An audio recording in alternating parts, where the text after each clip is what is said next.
24th Evening. The true silence is not merely a silent tongue, it is a silent mind.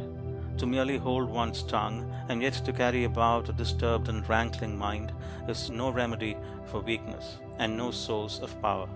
Silentness, to be powerful, must envelop the whole mind, must permeate every chamber of the heart.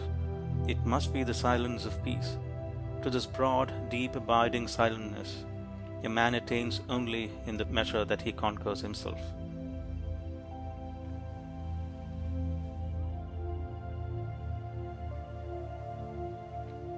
Twenty-fourth Evening.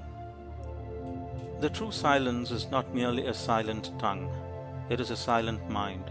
To merely hold one's tongue and yet to carry about a disturbed and rankling mind is no remedy for weakness and no source of power.